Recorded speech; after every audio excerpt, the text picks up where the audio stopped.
Bismillahirrahmanirrahim.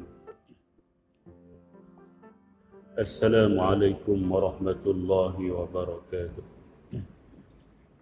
Alhamdulillahi rabbil alamin. Wassalatu wassalamu ala asyrafil anbiya'i wal mursalin wa ala alihi wa ashabihi ajma'in. Subhanaka la ilma lana illa ma 'allamtana innaka antal alimul hakim.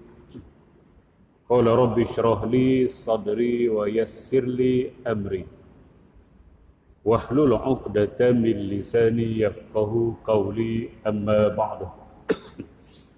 Fa inna asdaqal hadisi kitabullah wa khairal hadi hadi Muhammadin sallallahu alaihi wasallam wa syarrul umuri muhdasatuha wa kullu muhdasatin bid'ah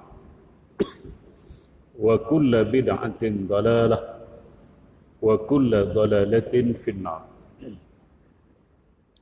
Alhamdulillah, kita bersyukur kepada Allah Subhanahu wa taala kerana sekali lagi dengan izin Allah Subhanahu wa taala kita dapat sama-sama dalam majlis ilmu. Mudah-mudahan pertemuan dan perpisahan kita pada malam ini diberkati dan diredai oleh Allah Subhanahu wa taala. Kita sambung kitab Munyatul Musalli, syarat-syarat sah solat. Muka surat 13, syarat yang keempat. Muka surat 13, syarat yang keempat. Setelah kita baca 3 syarat daripada 9 syarat sah solat. Yang pertama, mengetahui masuk waktu. Yang kedua, menghadap kiblat. Yang ketiga, menutup aurat. Yang ini kita dah baca bulan lepas. Kita sambung pada malam ini ada lagi 6 lagi daripada 9 perkara yang menjadi syarat sah salat. Yang keempat, mengetahui kaifiat salat. Kaifiah bahasa Arab, bahasa kita cara nak melakukan salat. Itu kaifiah. Seperti mengetahui yang mana fardu dan yang mana sunat. Dalam solat ada yang fardu, yakni yang rukun. Ada rukun dia. Kita akan bincang selepas daripada ini. Dan ada yang sunat. Maka kita nak kena tahu yang kata dalam solat ada yang rukun, ada yang sunat, ada yang makruh, dan ada perkara yang membatalkan solat. Kena tahu. Bagi orang awam ialah bukan alim. Nah, orang awam lawan kepada alim. Jadi disebut awam, mereka tidak alim dalam bab solat lah, tuan-tuan. Dia tak syarat alim dalam semua bab. Dalam bab solat dia tak tahu. Orang awam biasa. Jika ia berpegang kepada sekaliannya fardu. Orang awam ni dia kata dalam solat tu semua rukun semua. Daripada takbiratul ihram, angkat tangan, letak tangan, Fatihah, surah, rukuk, i'tidal, sujud, duduk antara dua sujud, sujud semula, bangun, tahiyat awal, tahiyat akhir, fardu semua. Bagi dia tu. Nah, dia tak jahil, tak tahu. Dia kata semua tu fardu belakang. Atau setengahnya fardu dan setengahnya sunat. Dia kata dalam solat ni ada yang fardu, ada yang sunat. Tapi dia tak boleh beza yang mana fardu, yang mana sunat. Yang dia tahu ada fardu, ada sunat. Tapi beza tak tahu. So sebut fardu tak tahu, sebut sunat tak tahu. Tapi tahu dalam solat tu ada fardu, ada sunat. Tanpa dikosatkan yang fardu itu sunat. Tanpa dikosatkan yang fardu itu sunat. Makna kalau kita tanya dia, yang ni baca Fatihah ni fardu ke sunat? Dia kata sunat. Habis. Sekadar dia kata ada yang fardu dan ada yang sunat, tak apa lagi. Tapi kalau kita tanya baca Fatihah tu fardu ke sunat, dia kata sunat, jengkreng. Tak boleh. Nah, tuan-tuan, ibu muslimat yang dirahmati, maknanya orang awam ni, kalau dia kata dalam solat tu semua fardu, ataupun dia kata ada fardu, ada sunat, tanpa boleh membezakan yang mana fardu, yang mana sunat, maka dikira sah lagi. Dikira sah lagi. Sedikit rukhsah yang diberikan oleh ulama-ulama, sah lagi solat dia. Tapi kalau orang alim dengan arti kata dia mengaji dah bab solat, tahu dah yang ni fardu, tahu dah yang ni sunat, ngaji dah tapi tak tahu lagi apa hukum orang alim. Ni orang awam ni. Orang alim dalam bab solat, bab solat mana mula daripada takbiratul ihram sampailah memberi salam. Kalau dia masih lagi kata dalam solat tu semua fardu, ataupun ada yang fardu dan ada yang sunat, tapi dia tak boleh beza lagi yang mana fardu, yang mana sunat, maka pendapat yang paling kuat tidak sah. Pendapat yang paling kuat tidak sah. Oleh kerana itu, nak jadi orang alim ke jahil? Jawab. Nak jadi orang alim ke orang awam? Jadi orang alim. Nabi suruh kun aliman au muta'alliman. Jadilah orang alim. Nombor satu, kita nak kejar dalam kehidupan, jadi orang alim dalam bahagian agama. Usaha. Kalau tak mampu, sekadar kita au muta'alliman, ataupun orang yang sentiasa mengaji dengan orang alim. Kita ni tak tahu dah, kita tak jadi alim dah. Umur 40 dah. Umur 45, 50 dah umur, agak-agak kalau aku mengaji pun tak jadi alim dah. Tak apalah, sekurang-kurang aku nak ikuti kuliah orang-orang alim. Sudah memadai. Sekurang-kurang muta'allim. Au mustami'an, ataupun kita menjadi orang yang sentiasa mendengar ilmu. Nak pergi masjid tak boleh ha? Buka radio, buka YouTube, buka TV, tengok, dengar ilmu-ilmu yang diajar dalam media-media sosial. Boleh juga, sekurang-kurangnya lah. Dah tak mampu jadi alim, tak mampu nak ikuti kuliah-kuliah ilmu, sekurang-kurang kita mendengar juga kuliah-kuliah ilmu melalui rakaman-rakaman radio, TV dan juga YouTube, dengan ulama-ulama yang kita yakin dengan dia. Sekurang-kurang. Nombor 3, nah, au muhibban lil ilmi, ataupun kita cinta kepada ilmu. Nak jadi orang alim tak mampu dah, nak ngaji dengan orang alim pun tak mampu, nak mendengar pun tak boleh dah. Linga pekak. Cinta kepada ilmu sudah memadai. Kok mana cinta ilmu kita kena ada. Baik, tuan-tuan muslimin dan muslimat yang dirahmati sekalian. Jadi bab solat, kaifiah melakukan solat, orang awam sekurang-kurang dia tahu ada fardu dan ada sunat. Walaupun dia tak boleh beza, sah dah. Tapi kalau alim duk ngaji ataupun muta'alliman duk ngaji, tak sah. Dia kena boleh beza. Takbiratul ihram rukun. Angkat tangan waktu takbiratul ihram sunat. Membaca doa iftitah sunat. Membaca surah Al-Fatihah rukun. Membaca surah-surah selepas Fatihah sunat. Rukun. I'tidal rukun. Sujud yang pertama rukun. Duduk antara dua sujud rukun. Sujud yang kedua rukun. Membaca selawat ke atas Nabi Muhammad sallallahu alaihi wasallam dalam tahiyat akhir rukun. Duduk tahiyat akhir rukun. Membaca tahiyat akhir rukun. Memberi salam rukun hak pertama. Memberi salam yang kedua sunat. Ulang kali. Ni nak nikah ni. Tok Imam nak tanya, sebut rukun-rukun solat. Jengkreng melengu. Kita Tok Imam boleh tak tanya minggu depan. Hari ni angkat nikah tu. Minggu depan tanya, Tok Imam kata no. Hari ni juga. Kalau tak boleh jawab, aku tak angkat nikah. Lepas tu kenduri hari ni makan dulu. Minggu depan angkat Tok Imam ada jenis tu? Tak ada. Tok Imam nakut. Baik, tuan-tuan, muslimat yang dirahmati sekalian. Habis lebih kurang gitu nah. Baik, itu yang keempat, mengetahui kaifiat solat. Tapi cara solat yang kata rukun nak buat macam mana, tu kita kena tahu. Yang ni cara solat, dia kata dia tahu yang ni ada fardu, ada sunat, sah lagi. Tapi cara buat dia kena tahu. Macam mana dia nak takbiratul ihram, dia kena tahu tu.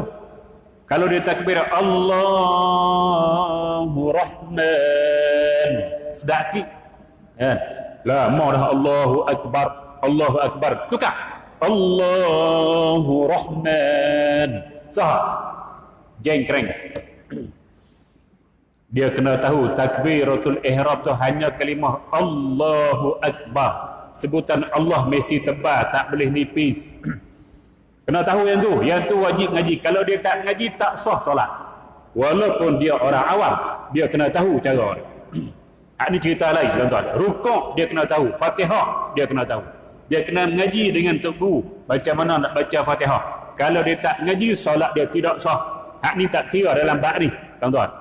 Rukuk dia kena tahu, rukuk yang betul macam mana, iktidal macam mana, ada tomak ninah macam mana, kena tahu.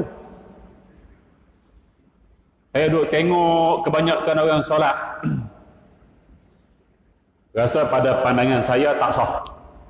Majoriti, tuan-tuan ibu-ibu muslimat yang dirahmati sekalian, pada ilmu yang ada pada saya duk mengajar bab solat ni, tengok cara dia solat tak sah. Tapi dia merasakan dia sah sebab dia tak ngaji. Bila tak ngaji, dia tak tahu yang benda dia buat tu tidak sah. Tuan-tuan ibu-ibu muslimat yang dirahmati, sebab tu Imam Ghazali dalam Minhajul Abidin meletakkan aqabah. Dia ada 7 aqabah, 7 peringkat dalam kitab Minhajul Abidin. Peringkat pertama, aqabah yang pertama tu aqabah ilmu. Dia bahas panjang. Dalam bab akidah kena ada ilmu, dalam bab fiqh kena ada ilmu, dalam bab tasawuf kena ada ilmu. Tak ada ilmu, habis. Dia merasakan dia betul sahaja. Suatu hari sedang Nabi berada dalam masjid dan dengan sahabat-sahabat lain, tiba-tiba datang seorang sahabat bagi salam kepada Nabi. Nabi pun jawab salam dia. Kemudian dia pun pergi solat. Allahu Akbar, solat. Solat sunat lah kot. Tahiyatul masjid. Selepas tu dia datang jumpa Nabi, habis bagi salam, dia datang jumpa Nabi. Nabi kata, irji' fasalli fa innaka lam tusalli. Nabi kita hampir solat semula. Han solat tak tu. Dia pergi semula, solat semula. Habis solat 2 kali, dia datang jumpa Nabi balik. Nabi kata, irji' fasalli fa innaka lam tusalli. Solat mula, tak tahu lagi solat kamu. Dia pergi semula, takbir, solat mula 3 kali lah. Habis solat 3, dia pergi jumpa Nabi. Nabi kata, irji' fasalli fa innaka lam tusalli. Solat semula, kamu solat masih tak tahu. 3 kali dah. Makna kena mengaji lah.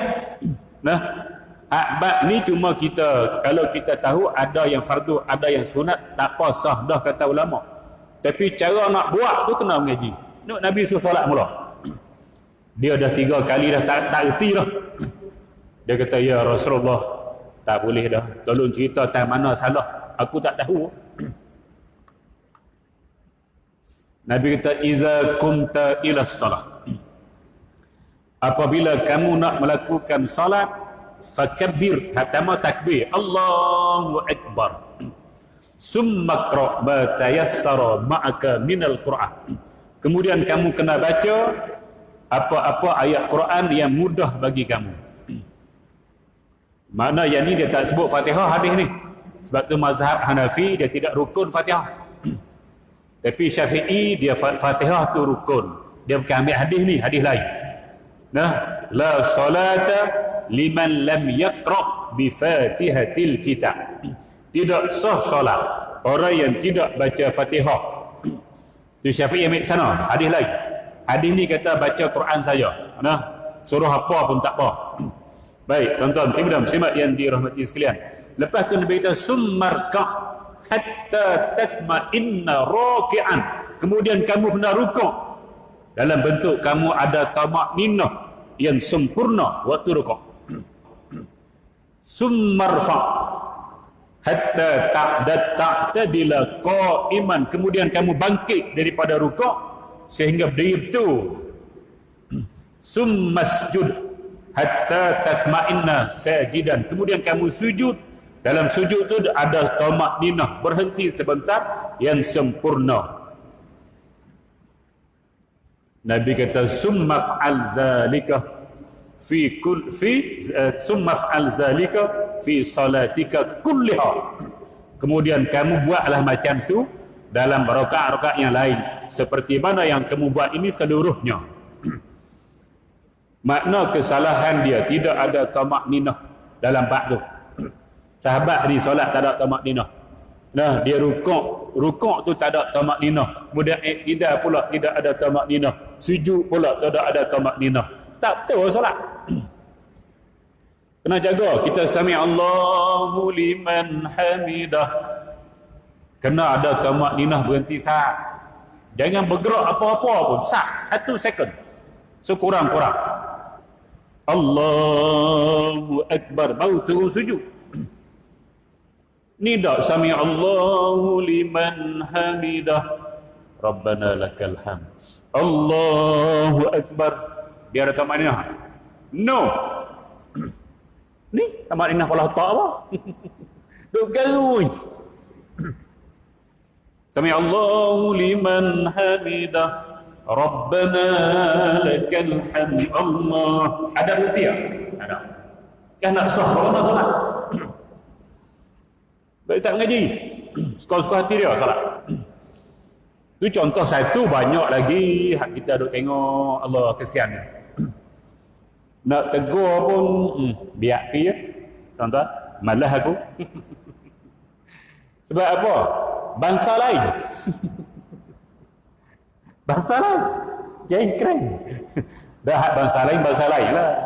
Kita nak cakap Arab takut dia tak erti Arab. Kita cakap bahasa Inggeris kita tak erti. Jeng. Nah, jengkreng. Mazhab mana aku pun tak tahu. Tuan-tuan dan muslimat yang dirahmati sekalian. Nah, hak kita Melayu pun ramai. Kita nak tegur, tapi bila nak tegur tu dia cabut awal. Elok assalamualaikum warahmatullahi, hilang dah. Allah kesian, macam itulah dia solat dulu kini selamanya tak sah sampai ke mati. Sebab dia tak pernah ngaji bab solat, duk solat ikut orang solat. Hak inilah kita duk jaga hati-hati, jangan sampai kita tak reti macam mana nak solat. Hak ni kena tahu tuan-tuan. Jahil tidak dimaaf pada syarak. Yang ni tak apa. Nah, hak mengetahui kafiat dalam dia ada fardu, ada sunat. Cuma dia tak boleh beza yang mana fardu, yang mana sunat sahaja, hak tu dimaaf lagi. Tapi kalau dia tak jahil terus bab solat, tidak dimaaf pada syarak jahil ni. Sampailah mati, solat dia tidak diterima oleh Allah Subhanahu Wa Taala selagi dia tak ngaji. Nah, begitu. Baik, tuan-tuan dan muslimat yang dirahmati, habis yang keempat. Yang kelima, suci daripada hadas. Sama ada hadas besar atau hadas kecil. Hadas besar ialah junub lah tuan-tuan. Junub, nifas, haid dan sebagainya, hadas besar. Hadas kecil ni kita tidak ada wudu, maka kita berhadas kecil. Baik, sama ada hadas kecil ataupun hadas besar, tak boleh. Sama dengan tawaf. Tawaf sama dengan solat. Dia mesti suci daripada hadas, sama ada hadas besar ataupun hadas kecil. Jika berlaku hadas semasa solat, waktu kita tengah solat, lepas takbir dia Allahu Akbar, maka berlaku hadas, kita kentut contohnya, maka batal solatnya, maka solat kita pun batal. Baik, tuan-tuan dan muslimat yang dirahmati sekalian. Jadi bila kita solat, kita mesti suci daripada hadas kecil dan juga hadas besar.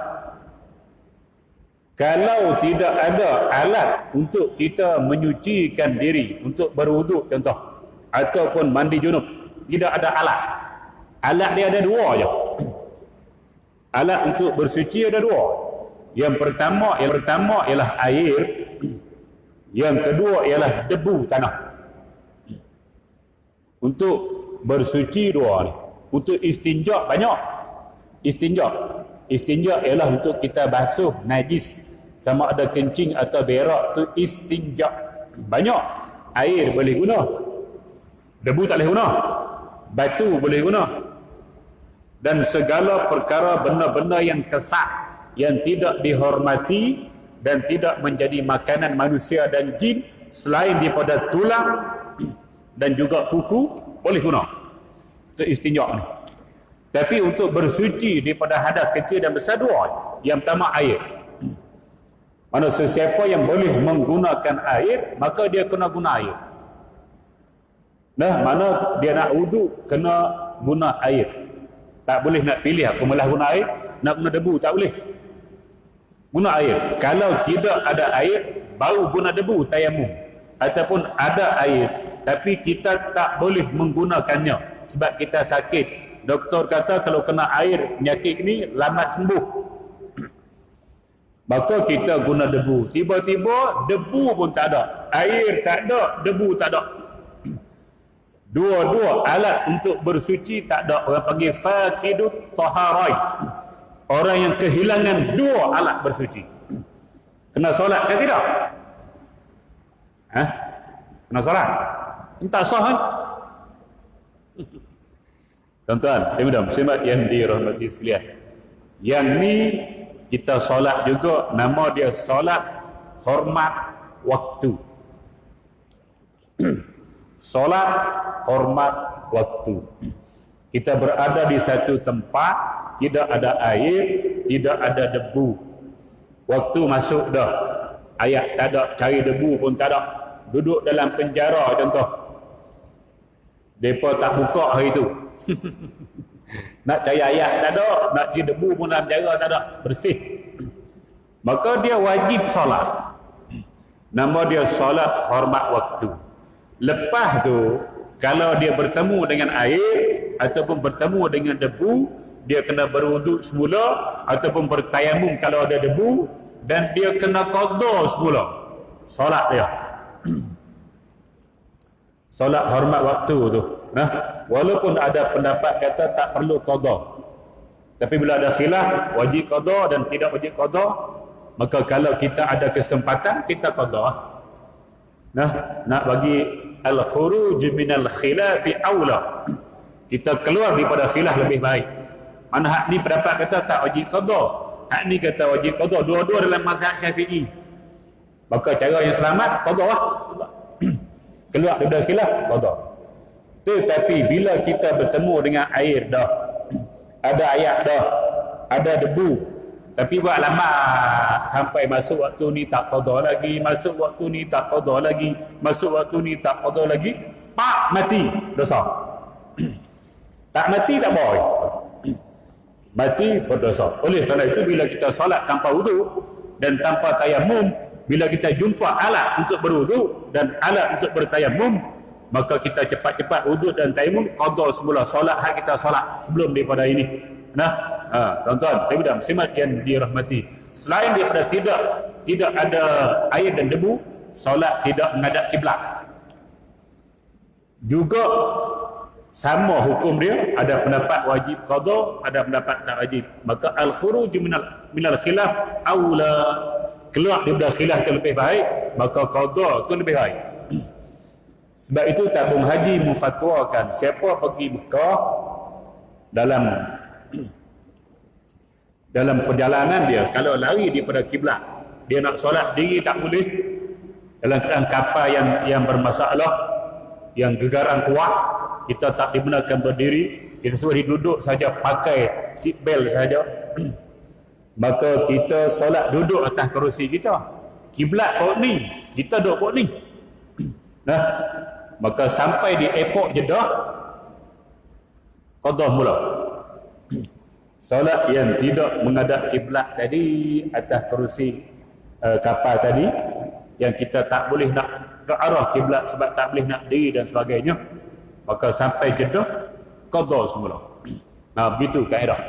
Tuan-tuan Pimdam Simat yang dirahmati, maka hanya orang tidak ada air dan debu sahaja diberi rukhsah untuk solat. Kita ada air, ada debu, ataupun kita bersuci dah, tiba-tiba solat kita, masa kita solat kita kentut salah satu perkara yang membatalkan solat. Begitu juga kencing orang biasa, bukan kencing orang tidak lawas lain. Dia tak lawas lain. Dia sekejap nak kencing, sekejap nak kencing. Ini nama dia salasul bau bahasa Arab. Bahasa kita kencing tak lawas. Yang ni dia kena ambil hukum perempuan istihadah. Mana kena tunggu masa waktu pergi kencing, basuh kemaluan, pakai pepes, ambil wudu, pergi solat. Masa tengah solat kencing keluar cereng, tak batal. Sebab dia ada penyakit salasul bau. Tapi kalau dia tidak ada penyakit itu, dia kencing dalam solat. Tengah solat, kencing. Batal? Kencing, kentut, terberak. Ingat kentut, berak kali. Batal lah semua tu. Maka dia wajib keluar daripada solat. Tidak boleh dia tambah lagi satu rukun. Tak boleh. Kalau dia batal waktu kentut, waktu dia baca Fatihah, berhenti masa tu lah. Iyyaka na'budu wa iyyaka nasta'in. Tu. Ihdinas siratal mustaqim, siratal ladzina an'amta 'alaihim, ghairil maghdubi 'alaihim waladdallin. Amin. Keluar. Boleh ayo? Tak boleh dah.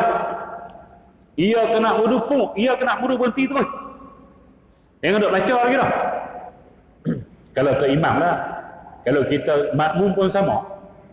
Kalau kita jadi solat sendiri pun sama. Time mana kentut di situlah berhenti. Kalau sedang rukuk pun berhenti lah. Allahu Akbar. Punggung duk molek dah. Tadi berdiri okey, duk tutup punggung. Rukuk Allahu Akbar, buka dah. Keluar. Waktu sujud kan duduk antara di mana sahaja kita kentut, kita batal wudu, sila keluar daripada solat. Kecuali tu imam. Ada dua tempat yang dia tak boleh keluar. Dia kena tambah lagi satu rukun. Masa mana? Masa rukuk dengan sujud. Kita ulang mula. Masa rukuk tu imam batal, dia tak boleh keluar air. Dia kena tambah lagi rukuk i'tidal. Sami'allahu liman hamidah. Lepas tu baru dia keluar. Kalau dia keluar waktu dia rukuk, masuk TV3 lah. Solat asar di Masjid Bukhari, makmum rukuk setengah jam. Setengah jam rukuk. Pasal lama tengok, tak ada dah. Imam keluar senyap. Tak boleh sebab tu dia kena sami Allah liman hamidah lah. Sujud lagi ya. Allahu Akbar. Tak boleh keluar air. Dia kena sami Allahu Akbar. Duduk antara dua sujud, baru dia bangun keluar. Sujud keluar sama rukuk lagi teruk ni. Makmum lagi teruk ni. Tengok payah. Angkat dahi batal. Tak ada dah tu imam. Tu. Tapi dah semak yang dia ada berlaku. Benda macam ni akan berlaku biasanya di RNR. Subuh-subuh orang tak amai kan. Dia sampai awal dia solat Allahu Akbar. Lepas baca Fatihah, mari 5 orang belakang dia. Di Petronas 5 orang. Nanti dia sujud Allahu Akbar. Masa sujud tu dia slow. Dia tak ingat doa kunut. Ustaz lagi nak kunut je orang. Bangun slow cabut tu. Pon 5 orang apa lemah ni. Tak ada lah tu bang. Berat nana. Kunut ingat main. Tak ingat. Dia seorang-seorang tak baca. Dah jadi imam. mak belakang takkan tak baca. Geng keren dia kata. Sujud atas mau cabut. Ada jadi gitu. Baik, tuan-tuan, ibu-ibu muslimat yang dirahmati sekalian. Jadi kalau berlaku kita batal wuduk waktu kita sedang solat kena Quran. Ataupun kita teringat, elok solat teringat Allah tak mandi junub.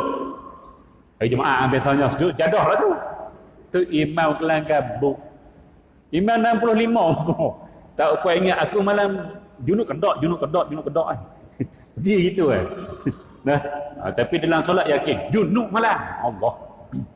Lah. Tak apa. Kalau dah habis dah, Assalamualaikum warahmatullahi, Assalamualaikum warahmatullahi, Astaghfirullahalazim, Astaghfirullahalazim. Tak ni junub. Nak jangan. Tak apa, zikir tak apa. Zikir boleh. Tak. Tak pergi jangan duk baca Fatihah. La ilaha illallah wa la syarika la lahul mulku wa lahul hamdu wa yumiitu ala kulli syai'in qadir. Tak apa. Dia bukan Quran, zikir. Tak apa baca. Allahumma antas salam wa minkas salam wa ilaika ya'udus salam. Tak apa. Fahayyina rabbana bis salami wa adkhilna jannata darus salam. Tabarakta rabbana wa ta'alaita ya zal jalali wal ikram. Fatihah. A'udzubillahi minasyaitonir rajim. Allahumma salli. Qiraah lah. Cepat lajunya tu imam. Ada kerja. Tak faham nah. Ini wajib.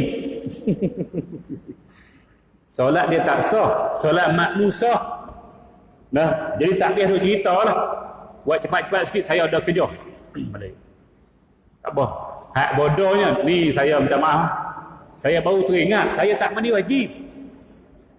Jadi solat mula saya nak balik mandi, tuan-tuan solat mula. Bodoh tu imam. Orang ngajak lari. Tu salah. Tu imam ni kena ada lah. Dia banyak buat benda tak betul. Bila dia buat tak betul, kita nak tegur macam mana dia tak ada. Tuan-tuan, ibu-ibu muslimat yang dirahmati sekalian. Baik. Habis tentang suci daripada hadas. Selesai. Yang keenam, suci daripada najis. Najis tak boleh ada pada tubuh, pada pakaian dan juga pada tempat. Suci dirinya daripada najis yang tidak dimaafkan.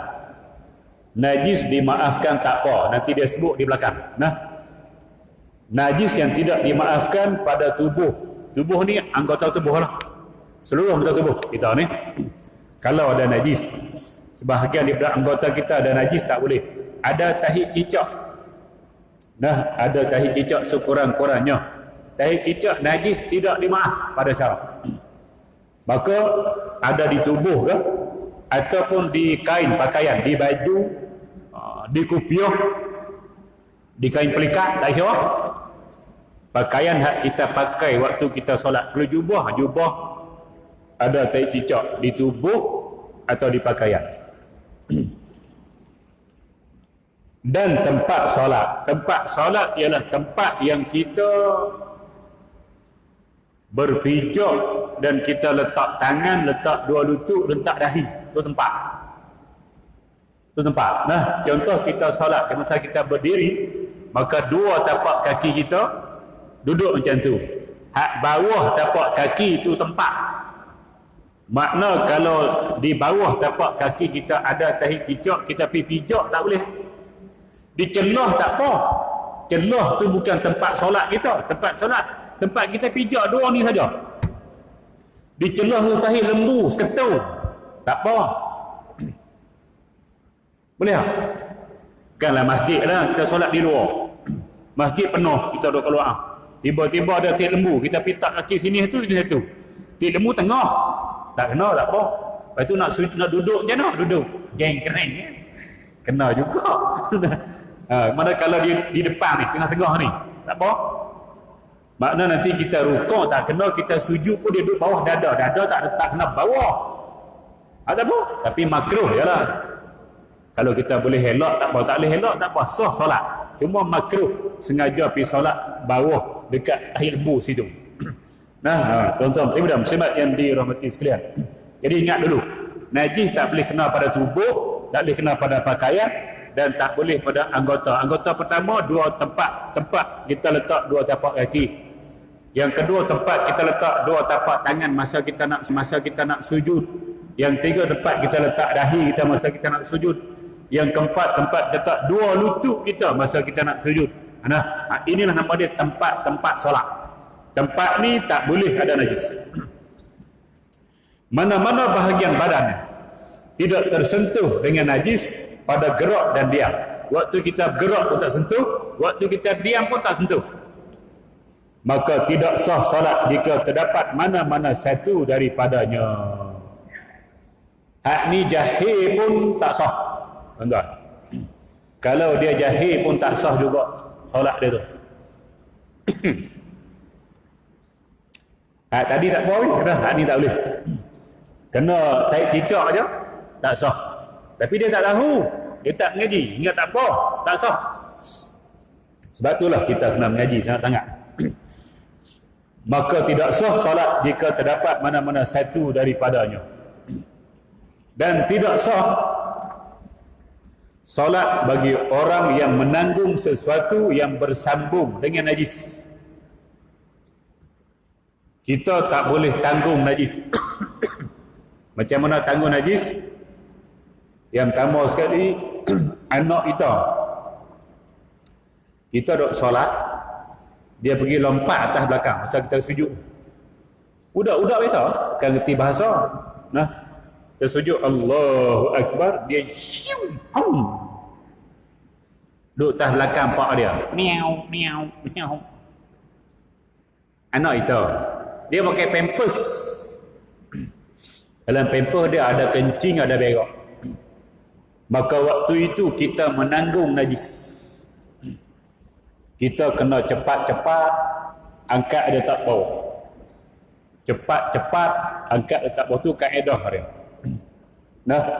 Kalau kita tengah solat, tiba-tiba tahi cicak kering. Tahi cicak kering. Dia lekat di kipas angin masjid. Dia jatuh kipas angin tu, dia lekat itu, masa dia basah tu dia tak jatuh. Lama dia kering, dia tanggal dia kipas angin. Kita buka kipas angin tu, dia bila dia pusing tu tanggal, peluk jatuh. Kita nampak cicak itu. Tengok gini. Cepat-cepat gitu. Maka dia pun lompat jatuh. Dia kering tak apa. Dia tak lekat. Jatuh. Sah solat. Segera, jangan buat lambat. Lihat dulu, berdoa dulu. Waladhdallin. Apa buat? Betul? Masa kita nampak cepat-cepat tarik. Tu. Tu kalau dia kering. Kalau dia basah, baru berak. Ni. Nampak itu? Jenuh buat tak jatuh ni. Tak boleh aku jatuh pun. Ada lekat sikit lagi. Tak boleh. Yang tu buka baju dengan segera. Kena atas baju kan? Buka dengan segera. Lempak mah. Pakai baju dalam. Boleh tak? Boleh lah lelaki. Perempuan tak boleh jengkreng ya. Lelaki boleh, kita pakai kain pelikat tutup dah pusat kita tu sampai ke tu buku lali. Kalau kita buka jubah pun dia tak buka aurat dia. Kalau boleh buka lah. Kalau tak boleh, tak boleh. Kita solat pakai kain pelikat. Kain pelikat. Baju prop tau. Pagoda. Tiba-tiba anak, menantu, cucu pergi dekat kita. Dia kencing. Kencing tu kena kain pelikat. Maka kita buka cepat-cepat, lepas turun, kita langkah pergi depan, solat. Buang pakaian kita hak kena najis, lepas langkah pergi depan, sambung solat. Boleh tak? Boleh tak? Boleh. Dengan syarat. Pakai seluar panjang adalah. Pakai pendek tak boleh. Jengkreng buka-buka. Apa aurat kita kan? Batal lah pula. buka aurat, syarat sah dia tutup aurat, tapi buka aurat tak boleh. Sebab tu kita pakai seluar panjang dalam. Gitu. Baik tuan-tuan, ibu-ibu muslimat yang dirahmati, najis bila kena kita cepat-cepat buang, hak kering tak apa. Kalau hak basah kita kena buang pakaian hak kena dia tu. Kalau boleh tu. Kalau boleh buanglah. Kalau tak boleh kena berhenti. Basuh dulu, solat mula. Dia batal solat saja. Wuduk tak batal. Pergi basuh selesai, solat mula dah. Gitu. Baik tuan-tuan, ibu-ibu muslimat yang dirahmati, itu tanggung. Jadi contoh seperti menanggung tali yang terikat pada anjing dan lainnya. Ni contoh, kita ni 100 tahun, 300 tahun dah umur dia tuan-tuan. Dia bagi contoh pun kita tak boleh fikir. Jauh. Orang dulu mereka bela anjing tuan-tuan. Bela anjing untuk tujuan berburu. Senapan tak ada. Bela anjing, latih dia, bagi dia cekak. Maka dia bawa anjing ni berburu. Bila masuk waktu, anjing tu ada tali. Dia ikat dengan tali di leher anjing. Dia ikat di tubuh dia. Takut lari, dia nak solat tu. Dah, dia ikat di tubuh. Dia pun solat. Allahu Akbar. Tubuh dia terikat dengan tali. Dan tali itu bersambung dengan anjing. Anjing tu najis mughallazah. Tak sah. Sebab bersambung dengan najis. Tapi kalau ada jenis dia guna perahu, contohlah dia nak lintas pergi berburu tu, dia guna perahu dulu. Jadi sebelum dia nak pergi, dia letak anjing atas perahu. Anjing atas perahu. Cuma perahu tu dia ikat tali perahu. Perahu tu dia ikat di tubuh dia. Sah. Sah. Sah. Sebab apa sah? Sebab tali tu tak direct dengan anjing. Tali tu ikat perahu. Anjing atas perahu. Sah. Tu hak cerita zaman-zaman dulu. Cerita lah. Natang ni lah ni. Natang ni. Ni tengok dia terikat di tubuh ni. Di kepala ni. Ataupun kita cepik sini. Pak sini. Ni tali kita. Ni bukan panggil tali ni. Wire. Orang Bali panggil wire. Ni panjang ni tarik ni. Sampai di tempat dia cok tu. Kalau ada tahi cicak atas ni, jengkreng. Sebab tu kena cek dulu lah. Sebelum imam nak guna, nak pergi, tengoklah ada cicak. Ni kerja siapa ni? Kerja siapa cek ni? Tu imam ke, tu siap ke, tu apa? Bila? Kerja apa? Tu siap lah 800 sebulan. Sampai anak. Dikira bersambung dengan najis. Tapi kalau atas pelak tu, pelak dia kita pergi cucuk tu, atas tu ada najis. Kita pergi cucuk je, tak apa. Dan macam perahu tadi, kita ikat di perahu, atas perahu tu anjing, tak apa. Hak tak boleh direct dengan anjing. Ni pun sama, kalau atas ni direct ada najis, ada cicak sini, tak boleh. Atas pelak tu kalau ada cicak tak apa, sebab kita cucuk dengan dia saja, bukan atas gaya ni. Ni benar-benar macam ni, kena tengok lah tuan-tuan. Sebab itu ada masjid dia tak nak guna menatang ni. Sebab dia ada masalah. Ada masalah yang kena buat kerja. Nak cek, tengok, takut ada cicak. Dia pakai stand saja. Pakai stand saja. Maka yang tu tidak terikat dengan tu imam.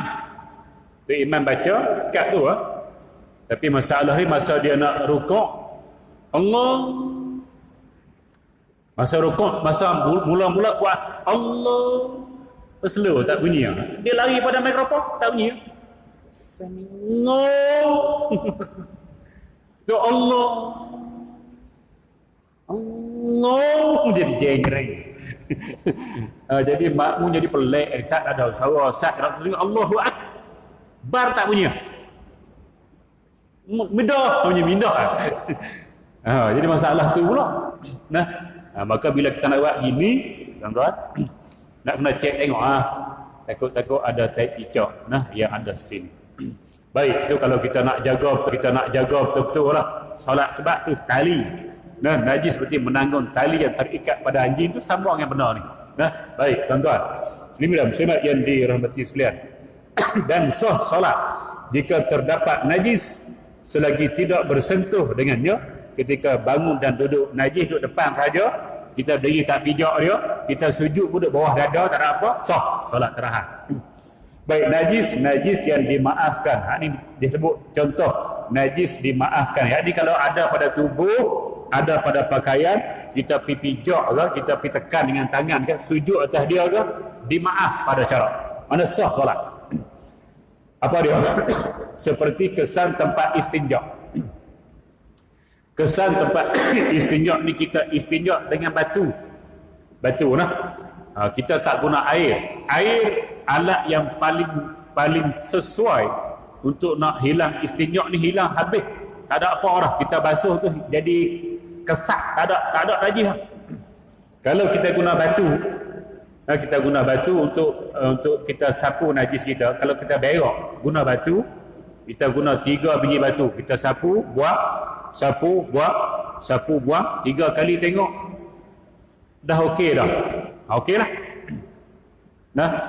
Dia syarat 3 kali. Kalau 1 tarik, okey dah, tak boleh. 2 kita celek tu, okey dah, tak boleh lagi. Dia kena hak yang ketiga. Tu syarat dengan batu ataupun apa-apalah, dia kena 3 kali. Kalau 3 tak cuci lagi, masuk batu yang keempat.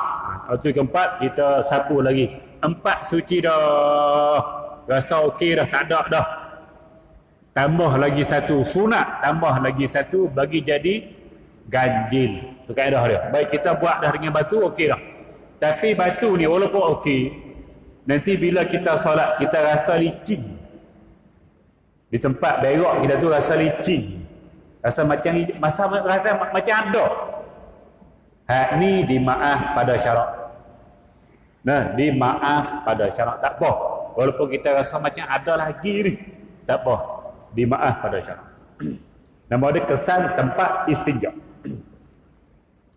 Dan sedikit daripada darah, sikit darah, nyamuk gigit rasa gatal, darah sikit, dimaaf pada syarat. Darah. Bisu jadi bisu. Kepala lutut kepala lutut. Bila kita sujud, tekan, keluar sikit, dimaaf pada syarat. Tapi tekan tu betul-betul bisu, meletup macam bom atom, lutut kita penuh dengan darah, jengkreng, tidak dimaaf pada syarat. Banyak, sikit, dimaaf pada syarat. Darah. Tahi lalat hak mana? Tahi lalat hak di tubuh kita, hak betul tubuh kita tak ada ni. Hak hitam tu tak kira tu. Hak tu tahi lalat ke, tak kira tu. Lalat tu lalat.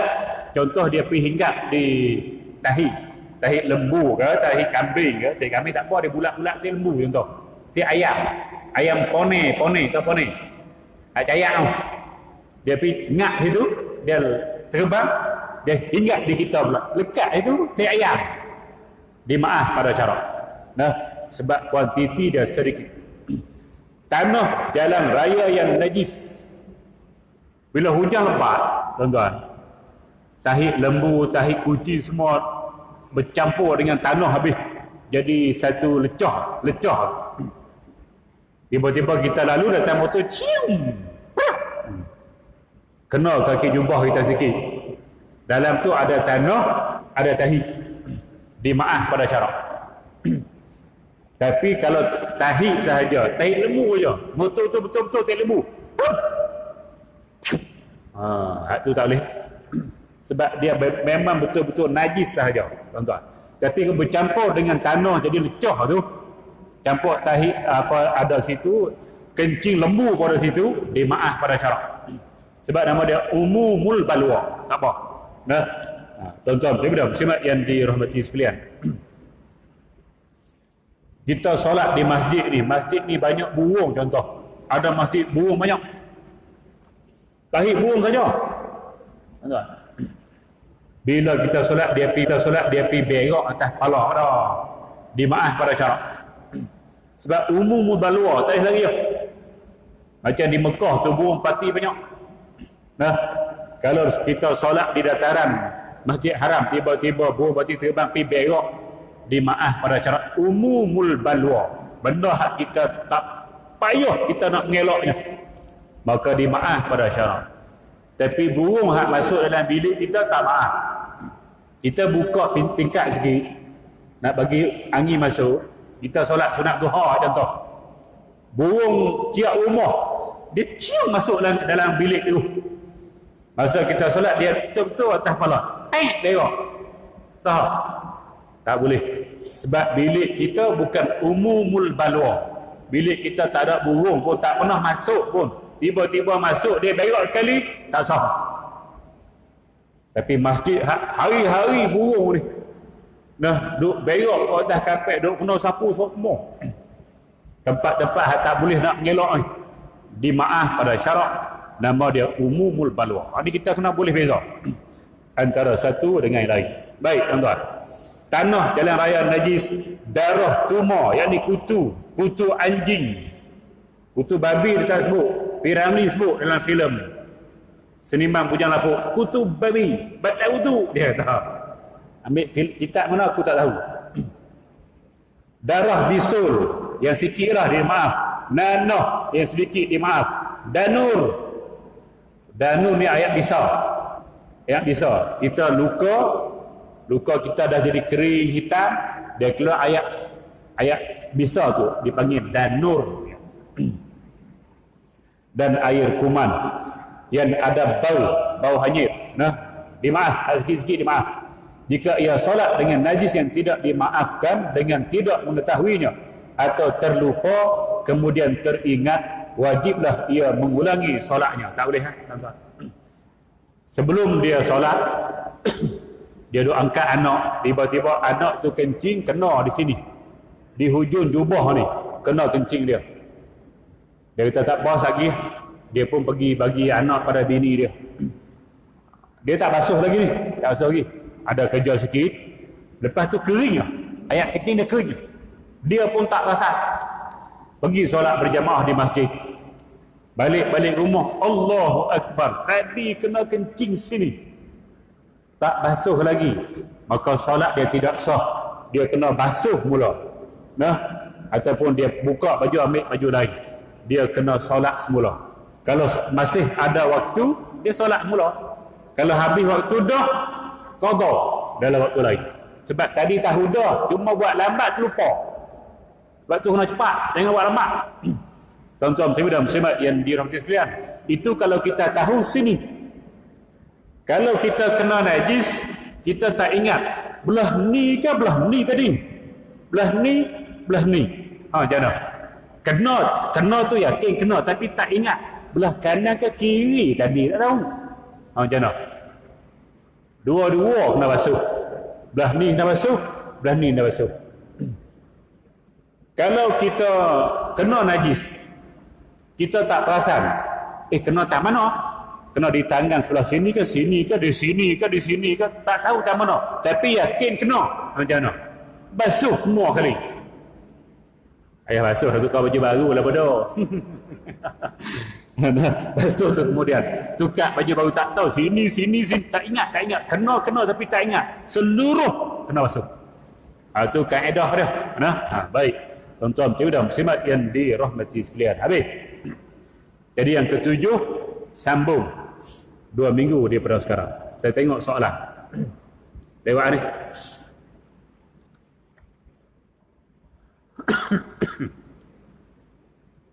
Semasa tawaf kita batal wuduk, kita berhenti dari tawaf, ambil wuduk di paip air Zam-Zam sekitar dataran Kaabah dengan menggunakan sebotol air mineral sahaja.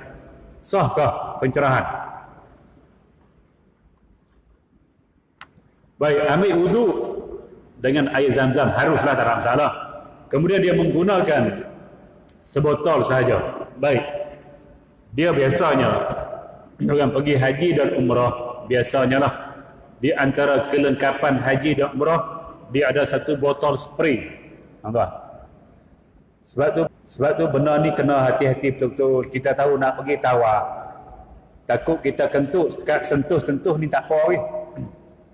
Takut kentut. Nah, jadi bawa benda tu dalam beg. Kita galah atas belakang, galah beg tu dengan kasut kita, macam-macam dalam beg. Termasuklah spray tu ada dalam beg.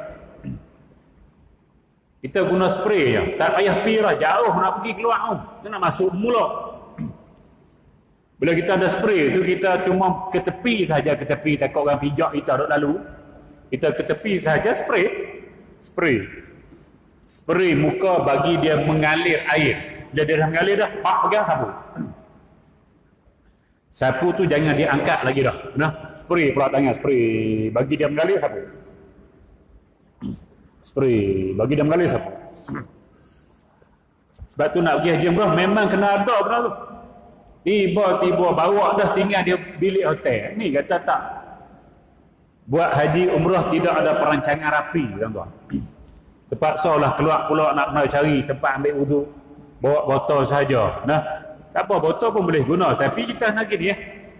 Kena bagi air mengalir baru kita sapu. Tak boleh pakai tuan tangan puk sapu itu. Air tak mengalir.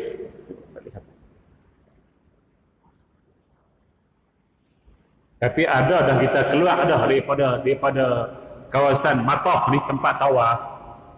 Dia di depan sana ada tempat wudu, tak ada tandas. Tandas tak ada dalam masjid, mana boleh ada tandas. Tandas kena keluar di luar. Nah, jadi kalau sekadar kita kentut, kita boleh dah keluar dah pergi cari hak pipe pula. Hak botol tu susah pula, sebab tu kita bawa yang spray. Mudah kita. Spray bagi jalan, sapu. Nah, baik. Seterusnya, perayaan yang diadakan seperti kongsi raya, contoh raya Cina dan lain-lain, ada arak dan makanan khinzir. Kita hadir perasmian kerana tugasan, lepas tu kita balik atau keluar, berdosakah kita? Kita tidak dibenarkan berada di dalam majlis yang ada jamuan arak. Nah, jamuan arak kita tak boleh ada. Nabi tak bagi. Ada berdosa. Maka kalau kita tahu dalam majlis itu ada jamuan minuman arak, maka kita wajib meninggalkan tempat tersebut. Tapi kalau kita atas urusan kerja, tuan-tuan, mana kita kerja dengan orang, kita wajib ada situ, kita tak boleh lari. Maka tengok keadaan. Kalau sekali-sekala tak apalah, sekadar raya Cina setahun sekali ya, maka dimaaf pada syarak, sebab kita kena lakukan tugasan. Tapi kalau ada hak non-Muslim, kita tempat kerja kita ada non-Muslim yang boleh kita shift, tukar dengan dia, maka wajib kita tukar dengan dia. Kalau tak ada, kalau kita tak pergi menyebabkan gaji kita dipotong ataupun kita diberhentikan kerja, maka dimaaf pada syarak kalau sekali-sekala. Tapi kalau hari-hari kita kena hadir tempat macam ni, wajib letak jawatan kerja lain. Nah, kena ingat. Baik, tuan-tuan, seterusnya. Semasa kita mencukur misai dan bulu-bulu di muka, kadang-kadang terluka dan berdarah dan beku darah tu, bolehkah sahkah solat? Sikit dimaaf pada syarak. Nah, banyak tidak dimaaf pada syarak. Seterusnya.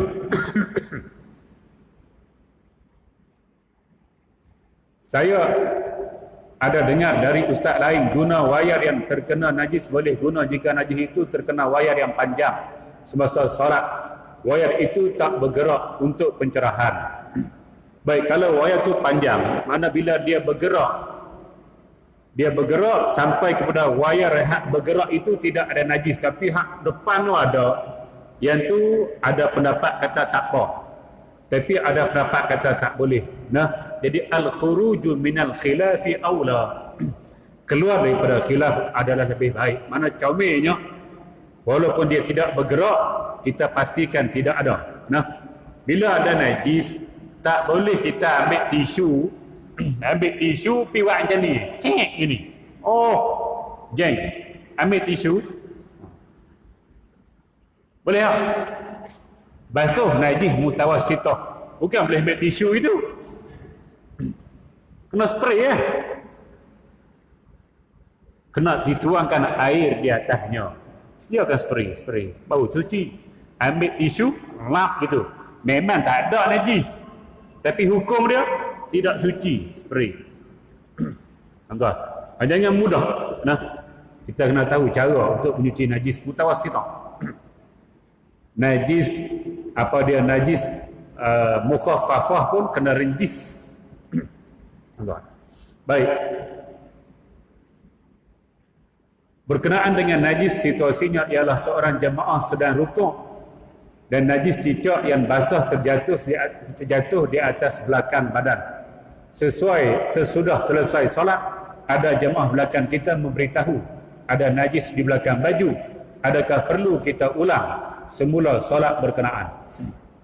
Baik, tuan-tuan dan muslimat yang dirahmati sekalian, kalau habis solat, Assalamualaikum warahmatullahi, Assalamualaikum warahmatullahi, terus sahabat kata, Syekh, ada cicak, maka kita kena basuh solat mula. Basuh solat semula. Tapi kalau selesai solat tu lama dah habis semua, dah jalan sampai keluar sana dah, tiba-tiba kau datang, Syekh, cicak atas belakang, tak payah solat. Berkemungkinan tahi cicak tadi jatuh waktu kita jalan keluar. Dia jatuh, dia bukan masa solat. Masa kita jalan keluar pun jatuh. Member kita lihat masa sana dah, Syekh, cicak solat mula, tak payah. Yang perlu kita solat semula ialah elok selesai sahaja kita tahu ada najis atas baju kita. Tuan-tuan, tuan-tuan, muslimat yang dirahmati sekalian, gitu.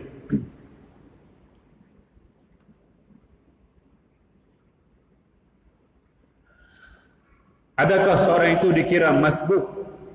Ia dah ada dalam saf sewaktu imam menyuruh betulkan saf, tapi ia lambat mengikut takbir imam kerana ia sibuk memanggil jamaah agar memenuhi saf harapan. Dia masbuk ini, tuan-tuan dan muslimat yang dirahmati sekalian, dia bukan macam ni. Nah, dia bukan macam ni. Dia masbuk ni satu je. Kita sempat, kita tak sempat, tidak ada masa yang cukup untuk membaca Fatihah bersama imam selepas daripada kita takbiratul ihram ataupun selepas kita bangun ke rakaat yang seterusnya. Elok kita bangun saja kita nak baca Fatihah. Elok kita baca Fatihah, kita tidak ada masa yang cukup imam pergi rukuk. Sama ada masa takbir pertama ataupun kita bangun rakaat kedua ataupun kita bangun rakaat ketiga ataupun kita bangun rakaat keempat. Kita mula baca Fatihah, tak sempat masa yang standard imam dah rukuk, maka sesiapa yang tidak ada masa untuk menghabiskan Fatihahnya dengan bacaan yang standard, imam dah rukuk, maka dia dinamakan masbuk, dia wajib rukuk. Kalau dia habiskan Fatihah dia, elok dia nak rukuk, imam sami Allahu liman hamidah, batal solat. Itu ukuran masbuk. Hak lain tu tak kira apa, tak masuk kita, tak masuk buku. Jangan duk buat kira tu, tak ada kira lah. Hak kira lepas dia takbir, dia ada masa lah untuk nak habiskan Fatihah dengan masa yang standard sebelum imam rukuk. Masa standard ialah bacaan yang biasa, 27 second kalau kita nak ukur. Bukan bacaan imam, bukan bacaan kita, tapi bacaan sederhana semua manusia, 27 second. Kita sempat masa tu, maka kita muafik, walaupun kita baca tak habis lagi. Muafik, imam rukuk tak boleh rukuk, imam tidak pun tak boleh rukuk, hari kita baca Fatihah sampai habis. Kita diberi kelonggaran untuk ditinggalkan oleh imam sampai sujud yang kedua.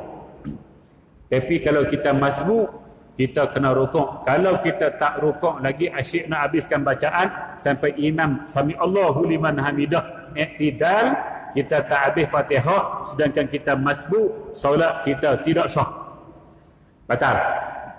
Inilah yang kita nak kena tengok molek. Nah, hati-hati kena mengaji bagi jelas, bagi halus, bagi sempurna. Baik tuan-tuan, tuan-tuan semak yang dirahmati sekalian. Yang kedua, ada terdapat antara kita ini menyebut Allahu Akbar, tapi bunyi Allahu Akbar. Sah tak solatnya. Baik, masalah sebutan kadang-kala kita dengar lain. Dia sebut tu dah, kita dengar macam Wakbar, dia sebut Akbar, kita dengar macam Wakbar. Nah, yang ni kita jangan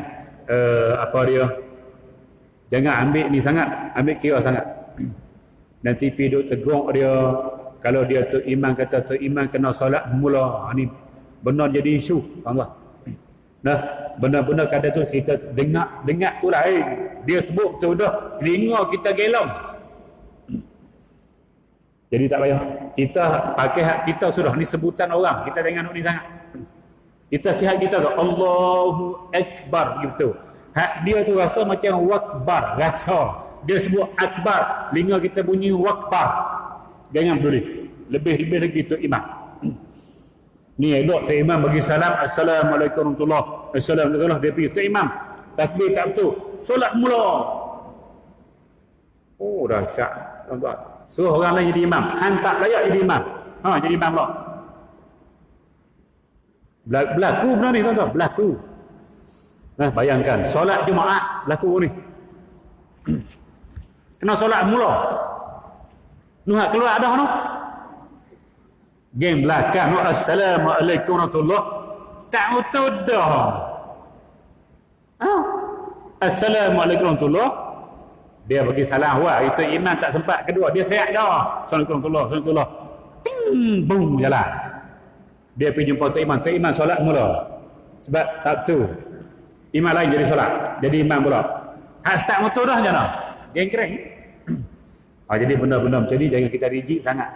Sebab berkemungkinan pendengaran kita tak tahu. Benda ni kita pakai kita sudah. Dengan mudah-mudah nak tegur orang. Kalau tak jelas betul-betul jangan. Baik. Selesai. Satu gelas. Dah. Okey, sekadar itu dulu tuan-tuan, kami dah bersemak yang dirahmati sekalian, mudah-mudahan dapat sedikit pencerahan yang baik datang daripada Allah Subhanahu wa taala, yang buruk kelemahan diri saya sendiri. Aqulu qauli hadza wa astaghfirullahal azim li wa lakum. Wassalamu alaikum warahmatullahi wabarakatuh. Bismillahirrahmanirrahim. Alhamdulillahirabbil alamin. Wassalatu wassalamu ala asyrafil anbiya'i wal mursalin wa ala alihi wa ashabihi ajma'in. Allahumma inna nas'aluka al-huda wat-tuqa wal-afafa wal-ghina. Allahumma ij'al jam'ana hadza jam'an marhuma wa tafarruqana min ba'dihi tafarruqan ma'suma wa la taj'al Allahumma fina wa la ma'ana ولا من يتبعنا شقيا ولا مطرودا ولا محروما يا رب العالمين والحمد لله رب العالمين. تقبل الله منكم